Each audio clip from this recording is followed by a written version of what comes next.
America. Welcome to the Glenn Beck program. Tonight we have another chapter in our special of Time to Be Heard. It's a series that we've done, and nobody seems to be talking to black conservatives. You don't ever see a black conservative on television, so we've done a couple of episodes with black conservatives, and these are college students. Yeah, and they're conservative. What? I didn't think that existed. Yes, and you're going to meet them tonight. We have students and recent college grads from Princeton, NYU, Fordham, and more. I can't even imagine being a conservative and going to NYU, but somebody does it and lives to tell the story. They're all 24 years old or younger. The youngest here, we have two that are 15 years old. They're in high school. They're in business school, law school, nursing school. Some of them might be the President of the United States if we last that long. You're looking at America's future, and it is time for them to be heard. So let's get right to it. Katie, we're going to go, you guys introduce yourself. Tell me your name, where you go to school, what you do for a living, and what your turn-ons and turn-offs for America's future. What are you most afraid of? All right, I'm Katie Pedke. I'm a senior at Fordham, where I'm president of the College Republicans there. I'm hoping to work in public relations, but I'm most concerned about the changing role of government from protector of freedoms to provider of entitlements, mainly. Okay. I'm Sagar Vashani, and I go to NYU, and And you made it out! Yeah, it's been a tough 4 years. I bet it has. Senior. I bet it has. And I'm currently... Are you out? I mean, have you been outed as a conservative on campus? Yeah, I mean, I've been part of the College Republicans group on campus since freshman year, so... Wow. It's, what are you most concerned about? The growing national deficit and the seemingly ignorance, the ignorance of Congress and the national government in general about the effects of it. Okay, Nicole? Hi, how are you? My name is Nicole Piazzio. I'm a freshman at NYU, and I'm also in the College Republicans. And my biggest fear, I'd have to say, is the changing role in healthcare and the way it's going to affect the occupations of both doctors and nurses and all healthcare professionals. What do you want to be? I'm in nursing. Nursing school? Yeah. Okay. Kevin? My name is Kevin Fallon. I'm a business student at Fordham University. Probably most concerned about the state of our public education system. I think it fails too many people. I think it can be a lot better. Okay. Hi. Hi, Glenn. Good to see you. Thank you for having me back. You bet. My name is Leah Eaton-White. I'm a contributor for Hip Hop Republican. I'm a senior at John Jay College of Criminal Justice, and I'm the treasurer for the Republicans Club there. Okay. And your biggest concern?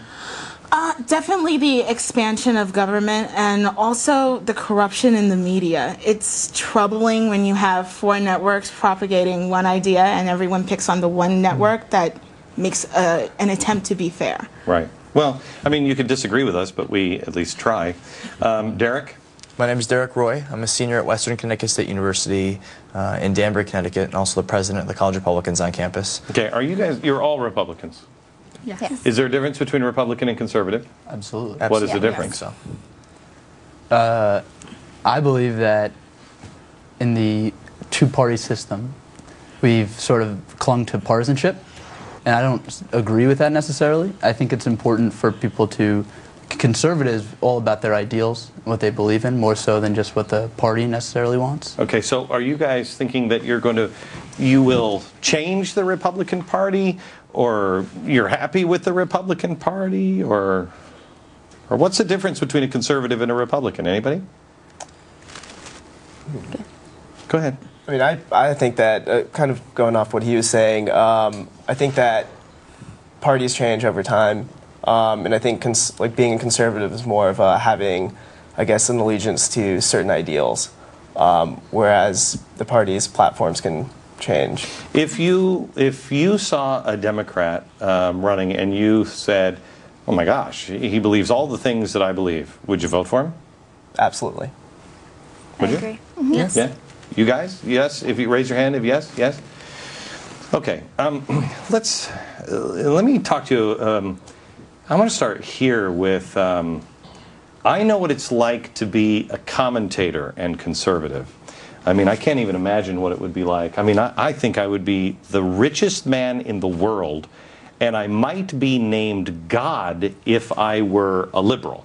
With the success that we had in television, being the Antichrist, if I were a liberal, I mean, I can't imagine what it would be like.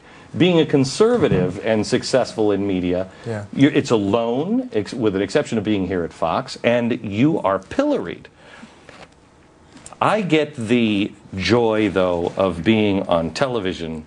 You have to endure it in college, sometimes alone.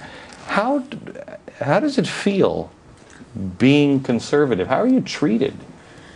You know, here's the thing. When you're talking about how you're treated by your peers, it's hit or miss. When it's in the classroom, it takes on a completely different nature because you're with a teacher. Many college professors are liberal, and normally the more power a professor has, the more likely they are to wield it over the students. Grad students who are teaching adjunct professors usually allow for a far more civil discourse in the classroom. Of course, they have their bias, and I don't have a problem with the teacher expressing a bias so long as they keep the environment open for me to disagree. One of my professors, Douglas Feisick, did a great job on talking about Marxist and critical race theory today, but he allowed everyone in the class to express their opinion. You know, he didn't make it an intimidating environment, and I have had professors who made it an intimidating environment. It was hard to speak up without worrying about, is this going to affect my grade? I had a professor at Yale named Wayne Meeks, and I loved this guy because almost every class I had with him, I thought, I know where he's coming from now. And then the next class I'd have, I went, wait a minute, he actually believes this. The end of the class, the end of the term, I had no idea what this man believed. Yeah. He would challenge you, you would say something, and he would challenge you and keep throwing it back at you. That's the way it should be. Do you find that to be the case very often? I don't think so. From my personal experiences, it's been pretty biased one way. And I have had very few professors that I think would, I guess, take both sides. And I mean, you would always kind of know where they're coming from. Nicole, let me ask you this. You find yourself as a conservative. It's not popular? Oh, no, not really. Do you find yourself generally hiding it, or just not bringing it up? How much of the time do you bite your tongue? I'd have to say a lot of students, when you first tell them, like, oh, I'm off to a College Republicans meeting, it's like, do we have one of those?